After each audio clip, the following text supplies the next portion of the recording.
Hello to people watching the recording. Welcome to the workshop. We'll get started momentarily once a couple of people join us live.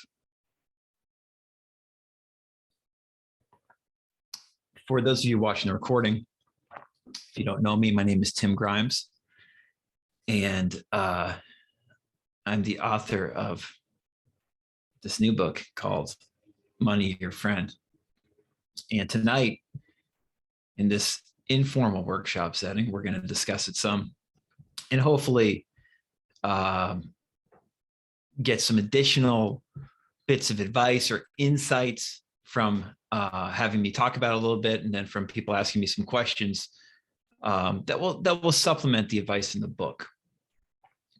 What I would say before we start is what I always say, which is that I do welcome people commenting.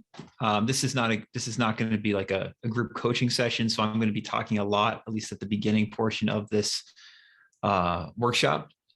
But when we open it up, I encourage you to participate. If you have questions, you can write your name, or excuse me, you can write in the chat if you have questions, or if you want to join me live, you can turn your video or audio on. Just understand that this will be going in all likelihood on YouTube. It's in its entirety. So just be mindful of that. If you decide to ask me a question with your video on, you can also change your name and use a pseudonym and just have your audio on if you want to participate just via audio and talk to me live. Anyway, without further ado, most people who are here live, at least right now, already know this. So let's jump right into it. Money Your Friend is a book. It's a short book that took me freaking forever to write because I wanted it to be helpful. And money, I think most people watching this would agree, is a very difficult subject to discuss. And when we discuss it in relation to not simply just making money, but actually our relationship with money and feeling better about money, and relating that to emotional health and stress management, it's a very tricky subject. It's a very, very tricky subject. And so it took me a long time to kind of craft and refine what I wanted to say about this. And I think that what I ended up writing is going to be beneficial for people who are into these kind of spiritual manifesting ideas. And I think it's just going to be beneficial for people who want a practical approach to feel a little bit better about money and don't know anything about the manifesting side of it. You'll notice in the book, if you've read it already, that while I quote a lot of famous manifesting teachers, there's really not a lot of spiritual language in there. And that was an intentional decision. However, in tonight's workshop, we are welcome to go there. I know most people watching my YouTube channel are into the spiritual side of things. So we can talk about that without question during the question and answer portion of this call. And yeah, if you haven't, it will have helped if you have already read the book for this call. But if you haven't read it yet, read it at your own pace. I encourage you to. It's the kind of book you can read more than once, for sure. But definitely pick up a copy. It's on Kindle right now for only 99 cents or the equivalent thereabouts, wherever you are in the world. And I actually suggest getting a paperback copy if you like paperbacks or journals at all, because there is a journal in the back of the book for the 30-day exercise, which I recommend you do. So if you have the paperback copy, it's, you can write it right in the book. Yeah, and if you find the information helpful, I would love if you wrote a short review on Amazon or rated it, because honest reviews from real people who apply the advice or like the advice is often how people find out about small books like this with very different information in it, which this book certainly has. So let's jump into it. Enough of my disclaimer. Let's jump right into it. We usually start these group calls with a grounding meditation. This will be no different. And I really want you to just stay in this grounded state to the best of your ability over the time we have together over the next hour or so. Now, when I say grounded, I don't mean anything special. I just mean that you feel okay being here right now. That's it. And things help us do that, like watching our breath, following our breath. Some of us like to visualize a certain scene. We can close our eyes and imagine ourselves on a beach or by a streaming river or whatever may work for you. Before I went live, I was listening to Ennio Morricone and looking out the window, because I find that very grounding for me.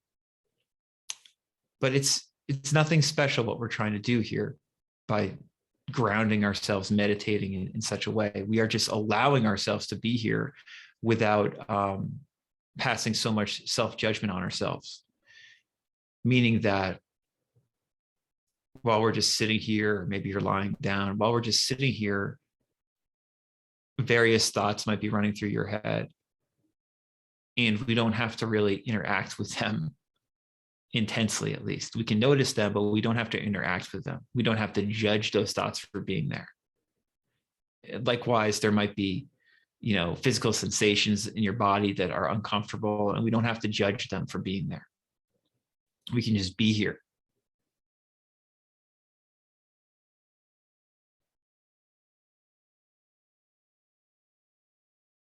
In the book, Money Your Friend, I talk about this, and we'll get into this shortly. But this is something you can do. You can ground yourself in this way. In general, this is something I talk about a lot. Doesn't necessarily have anything to do with money, but it just has to do with feeling more okay in your day-to-day life. And it's very not special. That's what makes it good.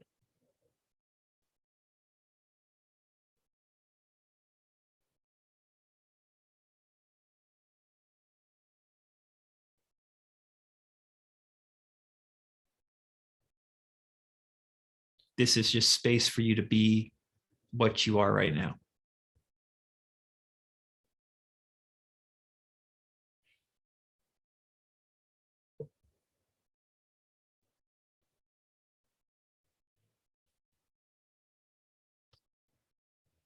And I'm telling you, you can do this by yourself. You don't need to listen to me to do this. You can find what works for you and do this.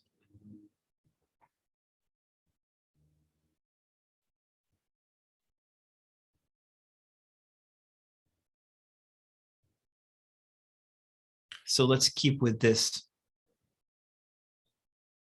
attitude, you could say, as we go through some of this material that's in the book, and then kind of spin off of it in whatever way we do in our time together.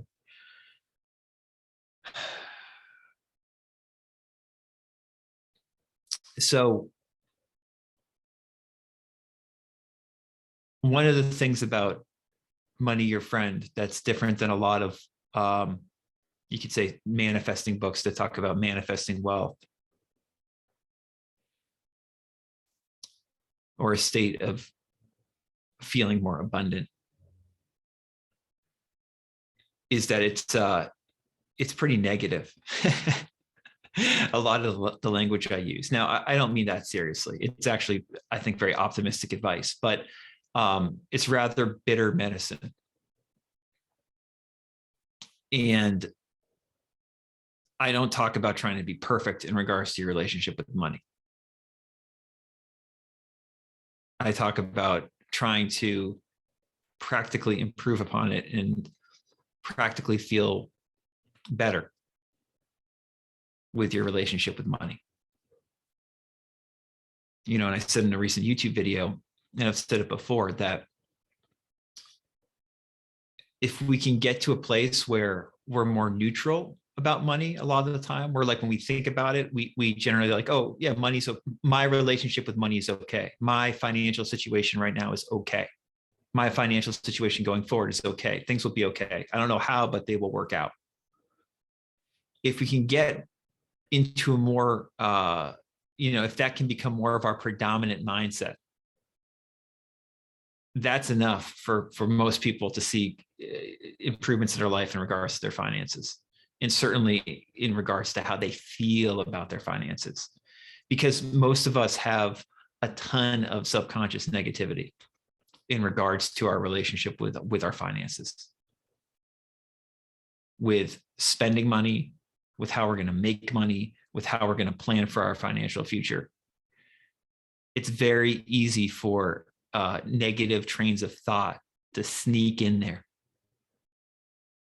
And so a lot of what we're doing with the type of advice that I share in this book is just noticing those negative thoughts more and beginning to recognize how silly and untrue they actually are, and that you actually are okay right now.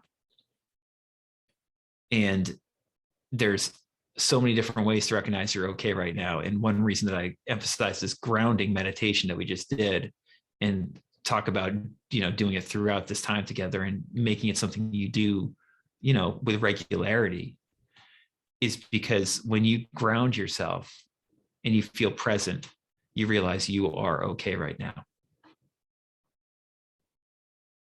You are okay right now. You might have that bill due next week. You might not know how to pay for it. You might have expenses in the future, or you might owe money to somebody, but you still, when you get sober about it, you're okay right now.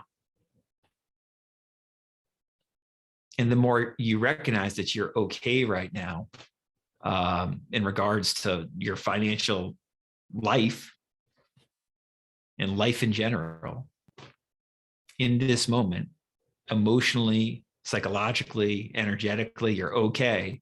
The more you realize that and have that become more of a predominant way of living your life, the better you'll feel about money.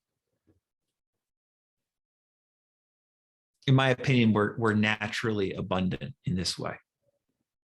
And we are wired as human beings to survive and to basically thrive, actually.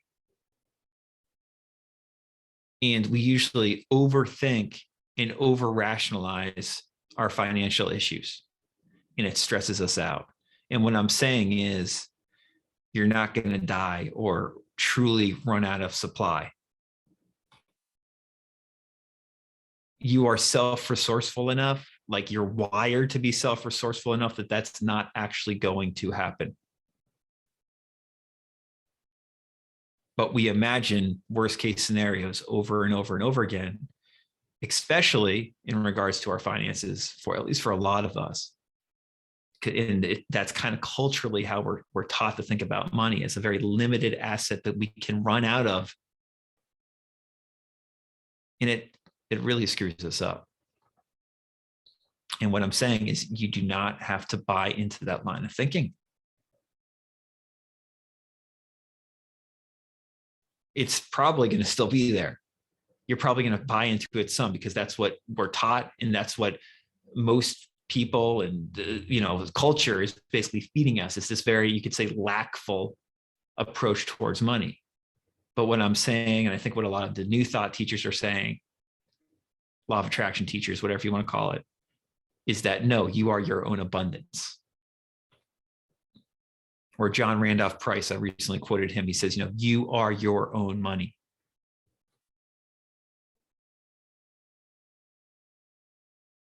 I mentioned in the book, a book by Barbara Wilder called Money is Love. And in that book, it's a fantastic book. She just goes over some of the history of money, and how this idea that like your own supply is actually much more prevalent historically than you might expect. But culturally, we're not taught that.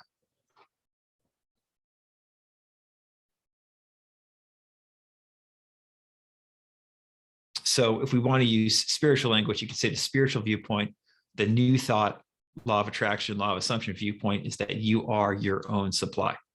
And you just have to recognize it more.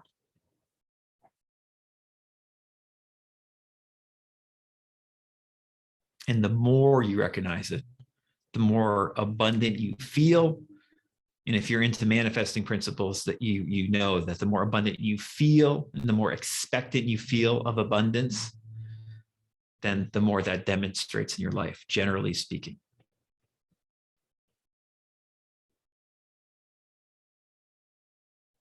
But it's not this Pollyannish, you do it in 2 weeks, you do it in 3 weeks thing, for most of us at least.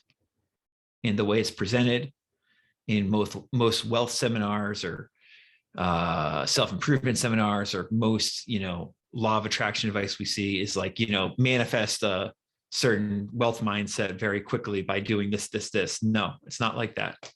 To just be blunt, most of our relationships with money are way too fucked up for it to be that easy.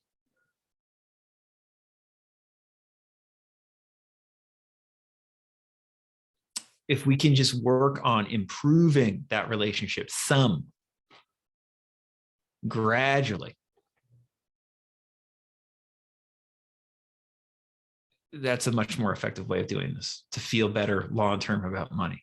Because the goal, I think, at least for most of us, is for long-term to feel better and better about money, our relationship with money, and not just money, but really supply.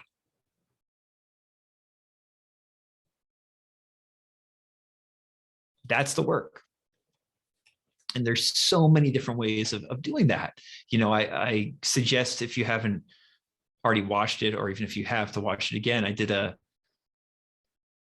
video series, a playlist on YouTube called the Inner Supply series last year. And I quoted from some of the great, new thought teachers talking about this concept, this idea that supply is within you. And if you cultivate that more and more, you become more and more wealthy. Literally, you feel more expectant of wealth, and things become, you just stress less about money. Your relationship with money and supply changes and improves. And this is the kind of advice that, again, it takes time, in my experience. And it can be very humbling. You can take a step forward and then take 2 steps back. And then you just keep going, and you take another couple steps forward. So there's all these different ways of doing that. The Inner Supply series, that playlist, that goes over many different ways. The book, Money Your Friend, I wanted to give 2 simple things you could do for a short period of time. I said 30 days, which is a good amount of time to see a shift, to feel a shift. And I chose these 2 things after a lot of thought about them. It's one reason the book took so long to write. Because I feel very confident that the 2 habits that I discuss, and I use the term habits loosely here, okay? Like it's, technique, these are 2 things you can do. That's what it comes down to. If you do these 2 things for 30 days, you're going to feel a shift, I think, okay? But these, in my opinion, these 2 things should work for most people in terms of feeling a shift within 30 days in regards to how you feel about finances. And basically what they are, it's you've heard me talk about it before if you're familiar with my stuff. What the 2 things are, and then we'll talk about them in a little more depth. But what the 2 things are, the first thing is a little bit more complicated. I call it the relaxed reflection habit in the book. And the first thing is basically you think about what you want, and you write it down, then you say it out loud. And you feel, after you say it, you feel if what you said brings up anything for you, like any good feelings. And it might not, but it certainly might too. You do that, and you just are relaxing in like a nice calm chair. You're grounded like we are now, right? calmly in a chair or on the couch or even in bed. You've written down what you want. You said it out loud. You see if anything comes up, you feel it. Spend a moment or two doing that, maybe a couple minutes doing that if it feels good. And maybe you write down a couple things and say them out loud. Feel it. And then after you've done that, again, you've probably only spent a couple minutes doing this. Easy. This is easy. Anybody can do this. After you do that, you spend a couple moments, or no more than a minute. It really shouldn't take you more than another minute to think of like the quality that the statement implies. So for instance, if the thing you wrote down is like, I want to make 6 figures a year. You write down that statement, then you say it out loud. I want to make 6 figures a year. You feel it. Perhaps it gives you a good feeling. After you've done that, you think about, like an intangible quality. I call it a high ideal in the book. A high ideal that directly links with that feeling that statement, I want to make 6 figures a year, gave you. So that a high ideal for that, for instance, could be wealth. It gives you a feeling of wealth. Or maybe it gives you a feeling of security or of prosperity or of peace. Whatever the high ideal is, just choose one of those big qualities. It could be peace, it could be wealth, it could be whatever word really sticks out for you, whatever ideal. You write that down next to the statement or on the same piece of paper. And again, this is why I would get the paperback version and just have, because there's a journal in back to do all this. So you write down your statement. I want to make 6 figures a month, 6 figures a year. You feel it. Then you connect an idea with it. Like, let's say it's wealth. You write it down, you underline it. And you start relaxing. And this whole thing, again, probably only takes you a couple minutes, no more than 5 minutes. And once you've identified that ideal, and hopefully you still feel kind of good, but maybe you don't, maybe you're just there, whatever. But in the very least, you're grounded, right? Not special, just grounded. And maybe you're feeling this good feeling from stating your ideal and stating your statement, I should say, and linking your ideal with it, right? And now what you do, this is the big part of the habit, is you just sit there. Or you just lie there if you want. You just relax your body and you don't try to do a damn thing. You can feel that feeling of wealth if you want, if it comes up, if it's there, but you don't, if it doesn't remain, or if it's not there, don't worry about it. You just lie there, sit there, relax, ground yourself like you already have, like we just did at the beginning of this call. And you just do that for like 10 minutes. You can do it for longer, but I would say do it for at least 10 minutes. That's the first habit. That's all it is. And I explain it much more thoroughly in the book.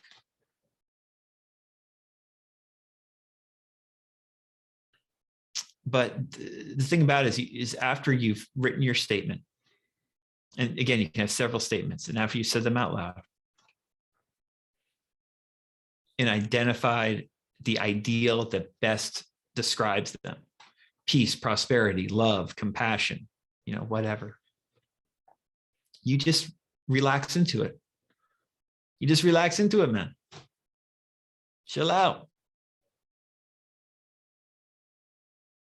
Nothing to it. You allow yourself just to be there with that. And what might happen is these thoughts might come through your head, maybe related to the ideal or the statement, perhaps even saying how you're not going to be able to get it or something like that. If that happens, just don't worry about it. It's just thoughts running through your head. Like I said at the beginning, thoughts going through your head, feelings in your body. If they're good feelings, if it's a good feeling of wealth, for instance, just relax into it. But if it's a bad feeling, don't worry about it. Just relax your body. Relax in your chair. Relax on the couch. You're fine right now. You're abundant right now.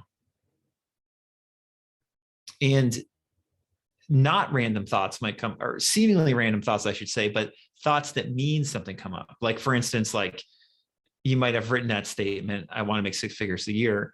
And you start thinking about things you could do out at your job that could perhaps lead you to that. And so if you have insights that feel like they're worth writing down, you can write those down. But you don't have to. You can, again, if you have a journal or the book version of this, you can write these down below your statements in the ideal. But these are just insights for your sake. They're notes and you can look back on them. You don't have to write anything down. There's zero pressure to do anything. You just have the statements. You write your statement or statements. Make sure no more than 5 statements you write down, by the way. And I would only do a couple, honestly, or just one. So say your one statement for the day is, I want to make 6 figures a year. Write it, say it out loud. Take at least a few moments, maybe longer, just to feel what that feels like to you. Maybe nothing comes up, in which case you just, go right to the ideal. Or maybe something does come up and you stay with it for a minute or 2 or longer if you want. Then identify the ideal. Let's say wealth. Write down wealth, underline it, and then just relax for the next 10 minutes or so. This is like a weird hybrid of a lot of the stuff I talk about. It's like the success indicator of W. Clement Stone with some Coué sprinkled in there. It's a bunch of other stuff. And then the vibing out part is something else altogether, maybe. Who knows? But if you want to follow the advice in the book, if you want to feel a shift in regards to your relationship with money, do this exercise every day for 30 straight days.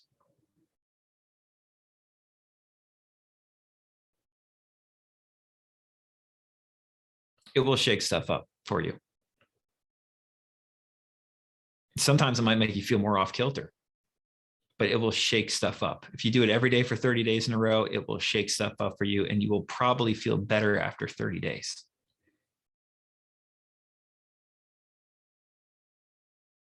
And I go much more in detail about it in the book. But hopefully that short explanation I gave helped flesh it out more for some of you.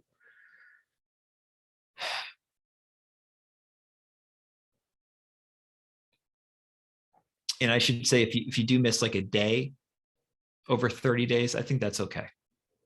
Like sometimes weird stuff happens and you miss a day, maybe 2 days over 30 days, but you really shouldn't be missing more than that. And you haven't done the exercise for 30 days if you miss more than a day or 2. You can find 15 minutes each day to do this. It can be first thing in the morning. It could be sometime during your day. It could be at the end of your day, whatever. You can do it.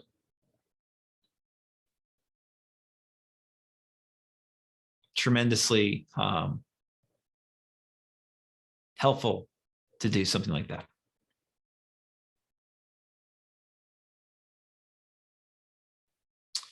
And then the second technique is just giving money away. And like, I've spoken about that before. I honestly think it's pretty self-explanatory. Read the book and you'll understand what I mean by giving money away. The technical aspect of it, the theoretical aspect of it is more profound. But what you'll find is if you give money away, you don't have to give money away every day for 30 days, but I recommend in the book, you give money away a lot. So you're doing this relaxed reflection habit for 15 minutes or longer if you want, once a day for 30 straight days. And alongside that, the second habit is you give money away at least twice a week. So, over 30 days, that's going to be like what, 8, 9, 10 times at least you're giving money away. Now, when I say give money away, again, I explain all this in the book. When I say give money away, you can give money away in any number of ways. You can give to some charity online. You can leave a big tip for someone who serves you coffee. You can you can give money in so many different ways. And I do say in the book, one way that I like, and I've discussed it before, is just leaving money in a public place for someone to find discreetly. You don't want anybody to see you do this, but you can leave a $1 bill or a $5 bill or even more than that, on a park bench, for instance, or in a bookstore, or in the grocery store. There's a great little guy called Happy Money by Lena Buenostar, where she talks about this. I think when you leave money in that way, it's really, it's fun. And it's also really like, it makes you feel something. Like when I leave, like, even if it's just a $1 bill, like on the street, and like I've connected with like my high ideals, like say my high ideals, like wealth, right? Maybe I even think about my statement for the day. And then like I have a $1 bill in my hand and I feel it, right? And I leave it discreetly on like a park bench. I let it go. That really feels good to me. And like I know someone's probably going to find it and feel good.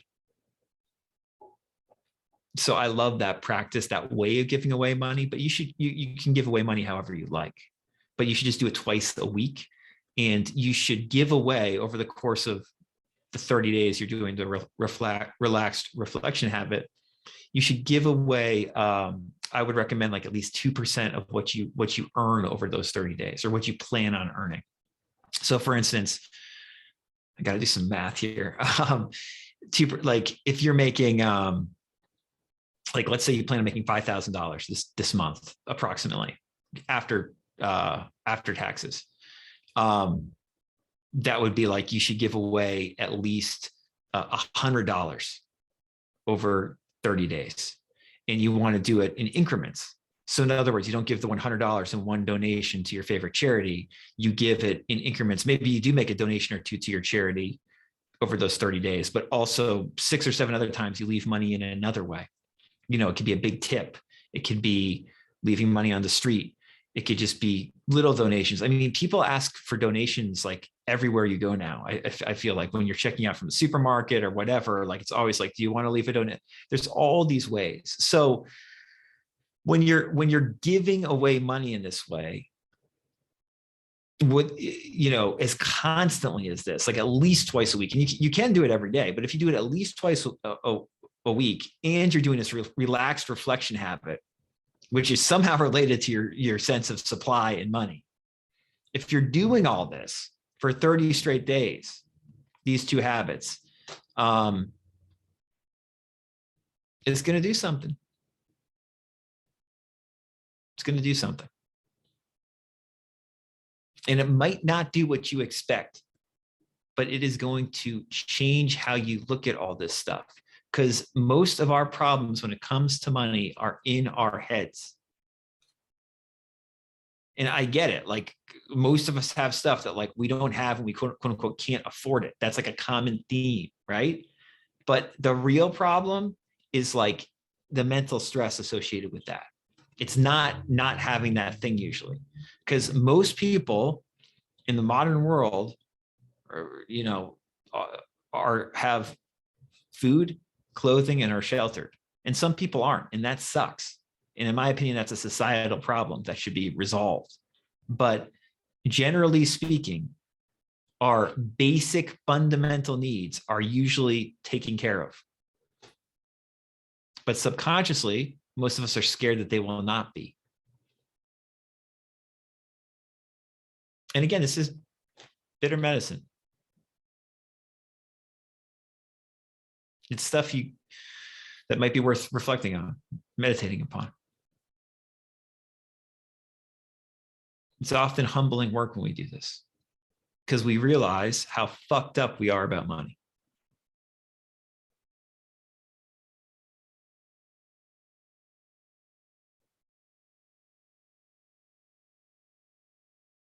And, like all my advice, I feel like the more we can learn to just relax and have a more relaxed attitude towards money, and at the same time live our normal life and be the person we want to be, the loving, caring, compassionate person we want to be, you know, the better we'll feel about money. And generally speaking, the more easily it will flow in and out of our life.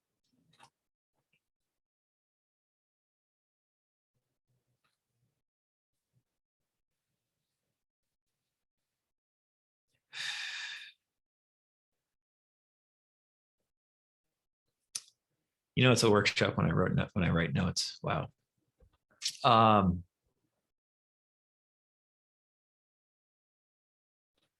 yeah,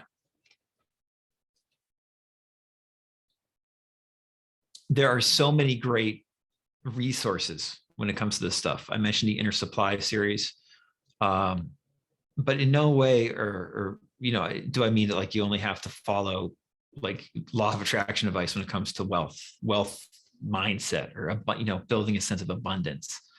Um, I'm all for applying whatever works for you, and there's so much good business advice out there that's going to help you more than a lot of the law of attraction advice. And I want to mention that because that's important as well. Too often there's this idea in the manifesting community that we're just going to sit on our ass and manifest $1 million out of nowhere. And that can happen, but it rarely does. And people who are selling that to you as a technique or approach are I think they're selling you bad advice. Building a healthy relationship with money, recognizing the inherent supply you have, is pretty good advice. And that's not me saying that. That's like all the New Thought teachers, or most of the New Thought teachers that I always talk about.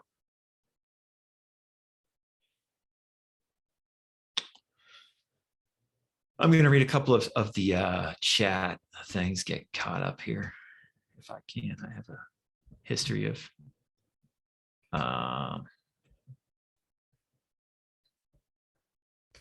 screwing up the chat.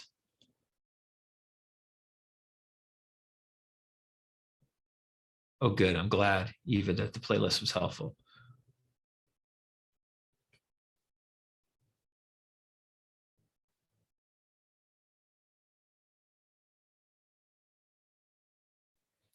Yeah, Kate writes, I remember well over a decade ago telling one of my friends how worried I was about money. She basically said, oh, get over it. We all worry about running out of money, but somehow it never does. There's no logic to it. That's just the way it is. Mind you, I knew nothing about manifestation then. I don't know if she was into it or not, but that always stuck with me. Yeah, I love that. There's some people who just have that, who just know, who recognize that. Um, Honestly, that's in a way that's always been me. I think because of my interest in the mind body relationship and recognizing from a relatively young age that all this weird stuff can happen, and like the body still wants to survive and figures, and money somehow shows up even if we get into all these strange situations, lackful situations. Money always seems to show up. And then of course, like, just if you look at the Bible, throughout the Bible, but particularly the New Testament, I mean, Jesus is always talking about, don't worry about tomorrow, just worry about today. You'll be supplied for. So yeah, thank you, Kate. That's a great comment. Damon, I'm trying just to, why can't I scale down here? So funny. Hold on 1 second. Yeah, Damon wrote, reminds me of how some of the richest people give away so much of it. Yeah, that's hardly coincidental. Hardly coincidental. Yeah.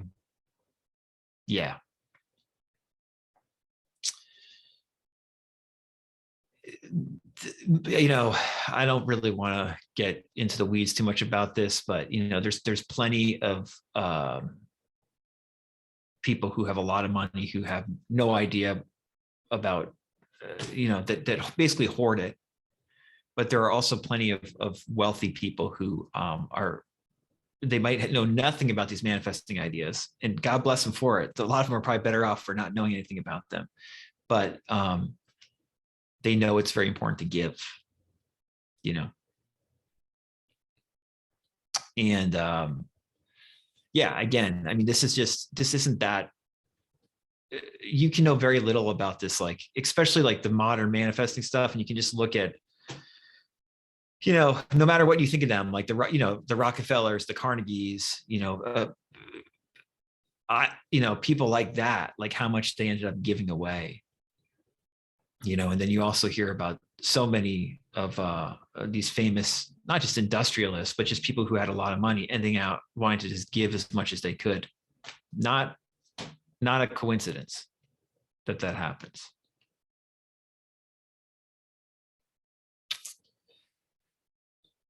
All right. So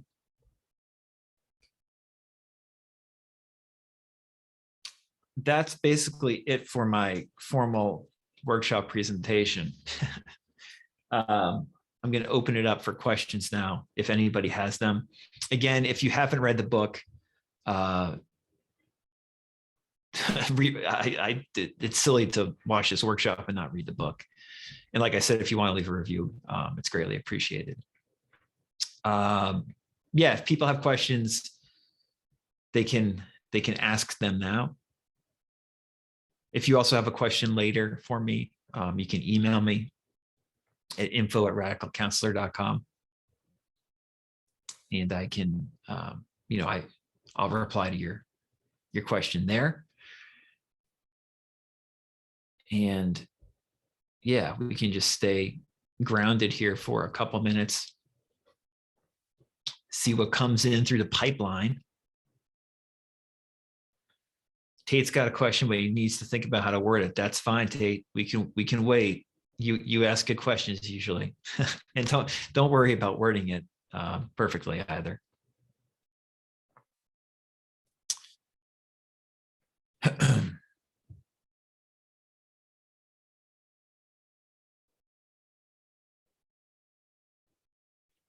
What we just went over too, I really, I gave kind of a broad overview of the book, but there's a lot of nuance. If you have, like, there's a lot of nuances and subtleties that will be made clearer, like I said, once you have read the whole book, and even more so when you do the 30 days.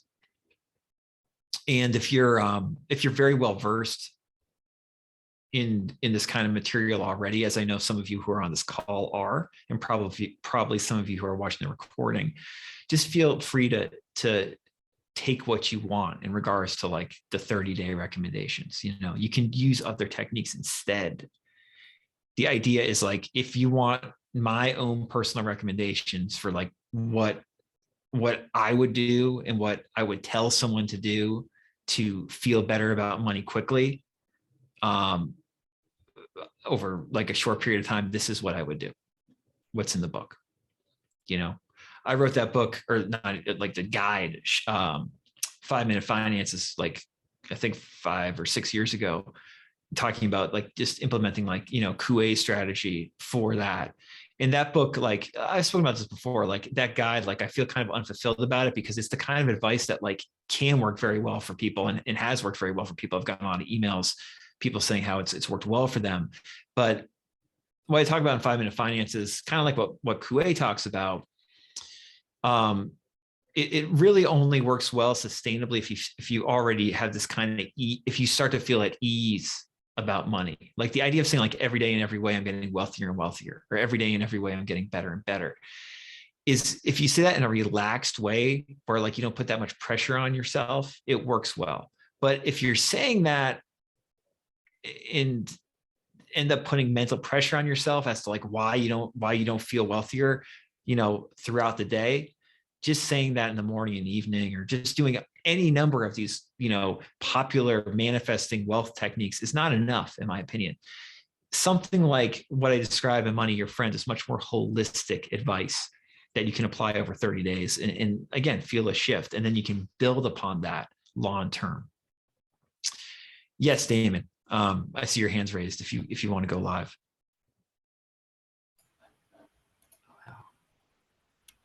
Hi. I can hear you. Hello. There we go. Oh, that doesn't work. Anyway. That's perfect. I can hear you perfectly if you don't have to show your face. Yeah, perfect. This is more of like a comment than a question, but I think I realized not that long ago, like how interrelated something like money, when it comes to something that you own in terms of supply, is related to my physical weight at the same time. And this is just a comment on the way that, like, you know, if you have almost like a hoarding mentality that kind of runs underneath the kind of life where you're not willing to give stuff away, you're kind of like trying to hold on, not willing to let go in that way. Like, I've struggled with losing a little bit of extra weight throughout my life, and I just realized how, you know, that kind of mentality is kind of like across multiple areas of life, and how even though you might be dealing with it in a money sense, it can also bring up stuff in other areas of your life. So it's like the one limiting belief around not enough and that kind of scarcity can run in multiple different areas of your life. And to me, that was kind of like a big brain explosion moment. So just a random comment. Thank you. That's great observation. Great observation. I'm glad you shared that because it's so true. And again, it's like we can talk about these money ideas and in many ways, like it's related just as much to our health or our relationships, or, you know, all the big stuff is interrelated. And the money stuff's so tricky because it's there with it a lot of the time. Mm-hmm. But it's really buried, you know, because I mean, I talk about this in the book, but the money stuff's buried because we've been told very, you know, lackful stories about money our whole life. And so it's buried with all the other subconscious, you know, one could say nonsense or trauma. Yeah. So yeah, that's a great observation. Thank you for sharing that.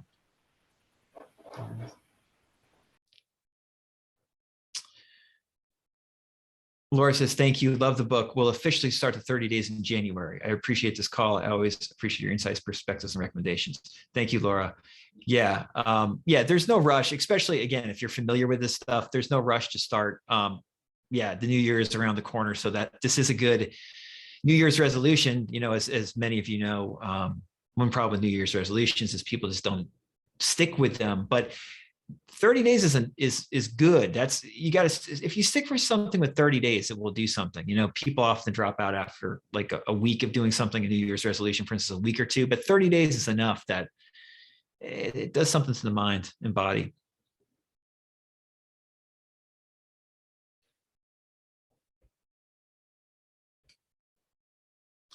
Tate, do you want to ask your question? It doesn't have to be perfect. And if you'd rather, we can just do it. You can just email me later. No, I can say it. I wrote down most of it, so it's going to be hard to. I can just read it and try to finish it with my mouth. So, okay, so something along the lines. I'm curious if you could say something about self-worth, changing our beliefs about money, and how that can cause a period of scarcity.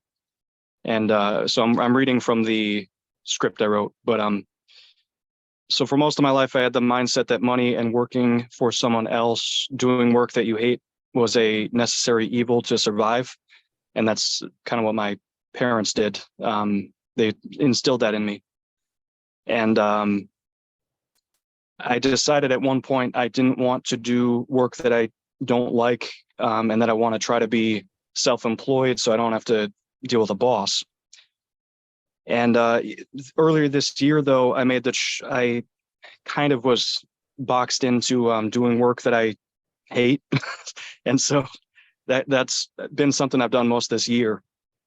And a couple weeks ago, I chose to just not do it. I had a boss he kind of gave me an ultimatum, and I just said, I'm not going to do this. And so I've had some other opportunities open up. I'm noticing like a feeling of empowerment. Basically, I chose myself. I said, I'm not going to do this crap that I've been doing. It's just not something I ever wanted to do in the first place.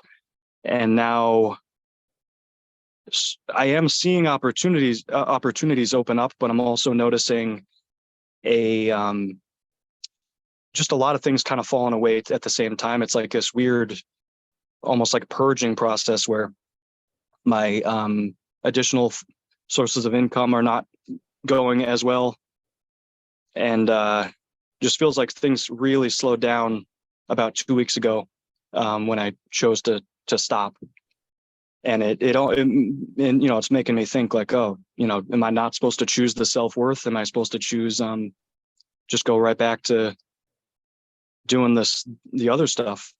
Carpentry and other things like that. Am I supposed to go right back to that? Is that a sign that, I made the wrong choice? Or I don't know if you can answer that. It's just what's been going on in my mind for a couple weeks. Yeah, that's very clear what you're saying and asking. Okay. It's funny, right before you said purging, that was the word that came to mind. So let me say this. My opinion is this. It's what you think it is. And that's so what do you want it to be? You choose that. And I don't mean this in some dramatic way. I mean, literally you choose it, but there is, without question, like I said, like you feel like you empower yourself some more. You take a step ahead or 2 steps ahead, and then boom, you get 3 steps back, like you get hit and it hurts and you're scared or what have you. I'm not saying you're scared, but like that's the purging quality. And this is money work. This is why most people won't do this stuff or even talk about it, because it can be very uncomfortable to be like, oh wow, like I made this decision and now like, yeah, like I'm getting knocked back and like, did I make the wrong decision? You decide. But I can tell you right now, you can take the positive outlook and yes, you made the right decision. Yeah, that's what I'm feeling. It's like I made the right choice, but it's also in a lot of ways much harder I'm relying on myself now. Right. So it's not like, oh, let's just wait for a job to come in. I can just say, I've got to do it myself, which is actually kind of fun, but it's also, it's a lot more creativity. Like I've got to say, okay, what am I going to do if I've shut off that one avenue that I didn't want? I'm finding different things, but I guess it's just a slow unfoldment. It can be fast. It can be fast. It generally speaking is not. I know for me, it's not, like I've been doing intensive money work on myself, I would say for like 10 years. And this is, like I said, after always having a relatively like blasé attitude about money. But I got into the manifesting stuff and I've been doing a lot of money work on myself for 10 years. Not like always intense. Like it's not always intense, but like it's there. You know what I mean? Because like I basically have flown by the seat of my pants a considerable amount of my adult life, and particularly the last 10 years since I left like real estate and what I did for a job. And it's worked, but has it been scary at times? Absolutely. And like, are there constant shifts in things that like I have to face? Yes. Like for instance, having kids, like owning as opposed to renting, having more expenses for like schools and stuff like that. It's like stuff that like, you have to look at it. And like, you can have insights where it's like, oh, that just doesn't bother me anymore. Maybe that's money itself or like this particular issue or like, you might have the thought, what, I don't care where money comes from, what avenue it comes from, it will come. It's one thing to hear that. It's another thing to feel it. And like, sometimes you'll feel it, and then sometimes maybe you won't, and it will scare you. And it's like you just keep working on yourself in that way. You are your own abundance in that way. You make that choice. Genevieve Rackham, who I really like, I often mention her. I mentioned her in her supply series. I've taken some of her courses before. She's one of the few people whose like wealth mindset courses are worth taking, in my opinion, who's a modern teacher. She's got this great saying where she says she's like, I decided that like I had the power with money. Like money didn't have the power over me. I had the power with money. But again, it's one thing to say that. Like what's good about Genevieve and like why that I like that is like it's about actually doing it. And that's the process, is doing it. How can I feel empowered with my relationship with money? How can I feel friendly about it? Like how can I feel good about it? And there's no one way to do that. You just do whatever the hell works. Some of it is going to just be like throwing stuff on the wall and seeing what sticks, and realizing a lot of stuff doesn't. Like I can tell you right now, I've read so many manifesting wealth books, manifesting money books. And like a lot of them have good advice, and you read them and you get really excited. I'm like, oh, this particular technique's going to work. But I gotta say, having done this stuff for a while and like worked with people on the stress they feel about money, there's no one magic technique or thing that works perfectly. Like you gotta just stick with it and know that you are your own supply. And it's scary a lot of the time. And that's part of the process. You become gradually more and more content being with yourself, first of all, being grounded, and realizing you're okay. And like, don't get me wrong, wealth can build and wealth will build, especially if you focus on it. If you focus on making more money and do it in a way where you really feel like you have some power there, it will happen. But again, the problem, I think the video I just posted today or yesterday, I think today, like, is that people, they don't feel that power. They say it, oh, I want to be empowered. They make affirmations or whatever, but then they don't really feel that power most of the time in regards to money. And again, that comes back to like the recommendations in the book. The idea in the book is like, how can you get more power, feel more power, more peace, more love, more prosperity, whatever ideal you want to use, whatever descriptor you want to use consistently, where it doesn't just feel like this thing where like, oh, sometimes I feel good, a lot of times I don't. And like, I don't know why. I guess depends on my paycheck or what I'm doing. But it's like, no, I feel good. I feel abundant because I am right now here. And that's enough. In some way, right now, that's enough. I have inherent supply always. And yeah, something else that comes to mind, Tate, is like, like the pendulum idea that Vadim Zalen talks about in reality transurfing.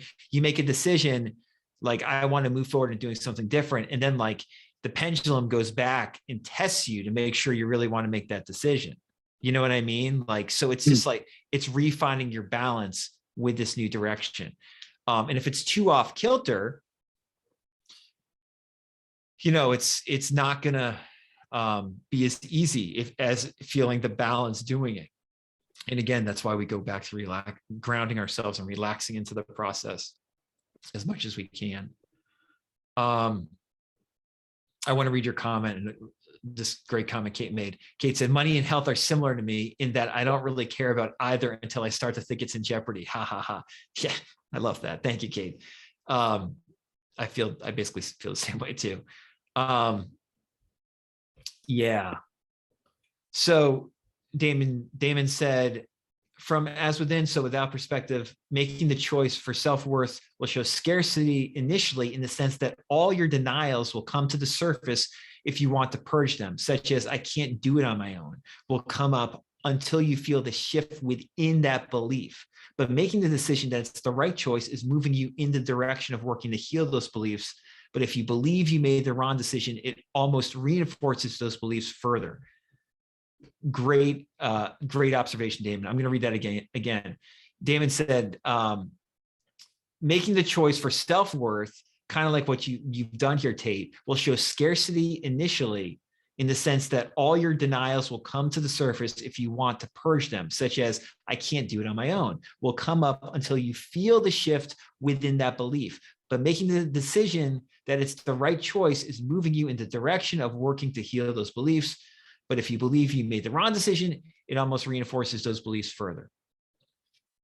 That's why, again, like so much of this stuff is like, we think we don't have a choice in the matter, but really it's like we're making the choice constantly. We're auto-suggesting constantly. You know, like today, like, do I believe in my high ideal, or do I believe in lack and that it won't happen? That's the constant thing going on in our mind. Kate says, yeah, letting go of that need for external validation is a tough one, but it's a key component to empowerment. David reacted and said, yep. Oh, good. Tate, you screenshot that? Great. Fantastic. Yeah, so great observations and points, guys. Tate, do you have more to ask on this? Did I answer some of that, or? I could say a few more things, but yeah, go ahead. Feeling pretty good anyway. But like this year, I've been making a lot more money. Well, for me, more money than I'm used to. Sure. And so it's been really good. It's just been a lot of different opportunities and like multiple sources of income. But you know, again, it's not like I'm not rich by any means, but to me, it's exciting.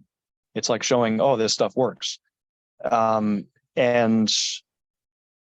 I know in the past I've done things like I've said, oh, I'm gonna make a certain amount of money, or I'm gonna find a job that I actually enjoy. And usually that comes like almost, you know, within a week, or usually, you know, within a few days or something comes to me. And so it's kind of weird. It just feels like at this point, maybe it's just fear coming up or old beliefs purging, but it's like a real standstill. I guess I need to, you know, do like a meditation and just get into that state of receiving a new insight. Because I guess to me, it's like I want to do, I guess, correct me if I'm wrong. You're self-employed, and do you mostly just do this kind of work? Yeah, just this. Cool. So you're one of the few people that I know that's doing that, and that's my ideal. I'm not totally sure. It's like I've got multiple ideas of what it's going to be, like some kind of coaching.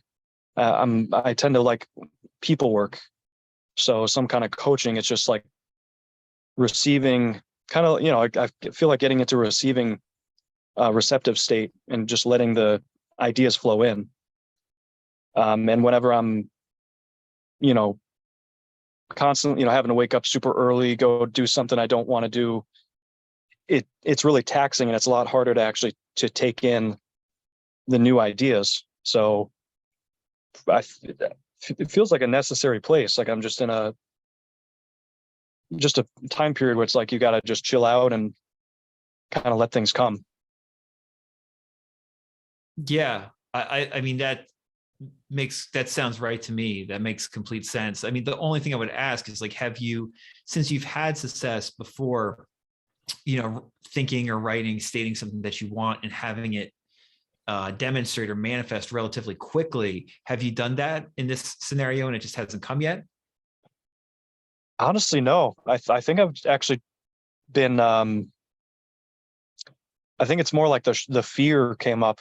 I'm probably just manifesting more fear, because it's like, oh, you know, shit, I made this choice, and you know, I've never really made that choice for myself. It's always been, you know, I'll do this stuff I don't want to do, and on the side I'll do this other stuff. Now it's like, I made the choice.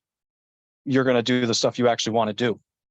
Right. And so it's like all the fears coming up, and I barely took the time to chill out. It's just like, oh, I got to scramble and find something new, but it's probably better to just chill out and just let it unfold. Let it happen. Yeah.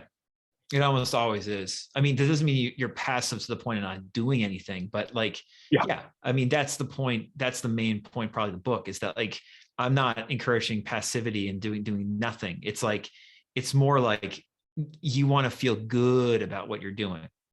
You know what I'm saying? Like you want to feel you want to feel calm about it's going to be provided for, it's going to be sorted out, and I'm living my life and doing more of what I want. Again, that's why the first habit, the first thing to do in the first habit is, what do I want? And you know, if you've had success using I don't know if you know if you're using it as a manifesting tool or just doing it, like I want this to happen, you know, and it happens, then do that again. We always, in my opinion, you know, especially when I work with clients long term, what I always tell them is like, you really want to focus on like what works for you. You know, it's amazing. Like a lot of people who are into this manifesting stuff have a particular formula or technique or approach that actually works pretty well for them, but then they go away from it because there's so many sexy things to choose from, or there's so much information. But, you know, I always tell people, just rely on what generally works for you. And if none of that stuff is working, that's when you can try some other stuff, I guess. But like, use your strong suits when it comes to this stuff. And it like, this is a scenario where perhaps you can do that. But yeah, the processing part's totally normal. I mean, the processing is good. Like that's fine. But you can also, at the same time, like I said, think about what you want, as opposed to like thinking about what you don't want, which is not having the jobs, not having the money, you know? You see what I'm saying there, right? Yeah. So just a quick, I guess this could be a maybe inspiring thing. I know in the past I would do this thing where I'd go into a meditation, just like a deep meditation, usually sitting outside under my tree in the backyard. And I would state something as a fact, like I'd be in a really deep state and I'd just say, you know, I'm working a job where I get to travel and have fun and make a lot of money doing it. And I've been able to do that multiple times now, where it's, you know, suddenly someone will say, hey, can you deliver this car across the country? Or, you know, can you help me move this, you know, moving across the country? Can you drive this truck? You know, things like that. Just random things will come that match what I wanted, or what I stated as a fact. Or like I'll say I'm going to this concert, or just anything. Just state something as a fact while in a deep meditation, and I don't know. It seems to work every single time. I did it last night, but I haven't done it for this particular.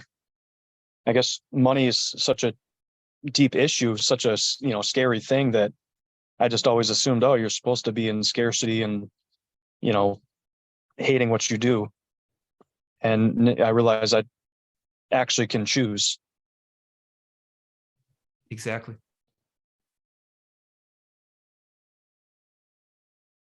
Yeah. And it's great that you have success with that approach, that technique. Great.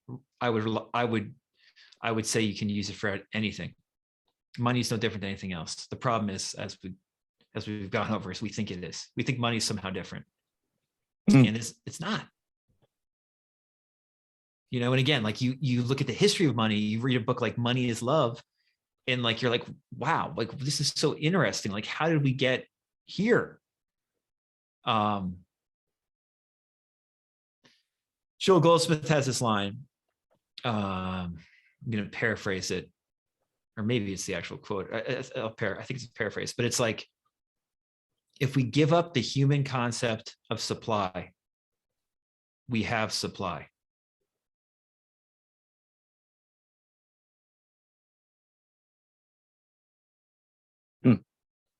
So, yeah. Thank you, Tate. Really good stuff. And I'm feeling confident for 2024 for you in regards to what you're doing. So yeah, I mean, I'm feeling good now. Thank you. It was really good. Of course, always fun chatting with you on these calls. Yeah. Any other questions? Again, this is like, just don't think that you're doing anything wrong when it comes to money. Is one other thing I'd say, because like, we've got such screwed up relationships with money. Almost everybody does, you know? So be cool with that and just work on like chilling it out more. And it's probably easier said than done. And I don't care if people think I'm being negative when I say that, but you know, this is worthwhile work, because we're so fucking scared. And it's worth not being scared if we don't have to be. And like, you know, there's plenty of people say, I'm not scared, you know, it's just money, da, da, da. And they're, you know, most people get scared. And we can acknowledge that and work through that and work with that. And we can learn to love money and love ourselves more. And I don't care if that sounds cliche, like that's the truth, you know? Kate says, yeah, I think for most of us, the programming goes deep. Family, the media, the whole idea of supply and demand, the economy, et cetera. Yeah, exactly. I mean, there's not many people talking about this stuff. We are. And, you know, one reason I wrote the book is like, you can, you know, you want to be discreet, first of all. Okay. Like that's actually something I should mention, is that it's okay to, like, you know, if you're in a group like this, to talk about this, you know, but like to family and friends, like people have such charged up negative feelings towards money. You do have to be discreet and secretive, generally speaking. But like, as you get more confident, you know, you can share this information with the right people, the people who you think are ready to hear it. Because it's wonderful information. It's wonderful information. And it's not about like make $1 million next year. It's about like, I feel more comfortable and confident that I'm okay and I'm going to be okay. And again, that's really not that different than like, you know, our health or our relationships, stuff like that. Having this more positively expectant attitude does something.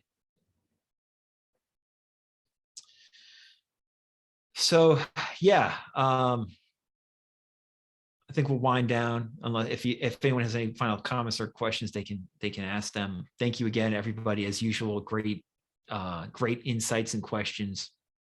As I said, I'm very happy to answer your emails, you know, and if you have any further questions down the line about this stuff, and I'm available as well, obviously, for coaching. And yeah, we'll probably do another group call on this subject, I would imagine, sometime sooner than later. Keep the conversation going. And yeah, until then, have a great end of 2023 and a good start to 2024. And yeah, if you want to make your New Year's resolution something like doing the 30-day exercise, describe the money your friend for the beginning of 2024, it's not a bad New Year's resolution to do. All right, so we'll end it there. Thank you, everybody. All right, we'll see you again soon. Bye.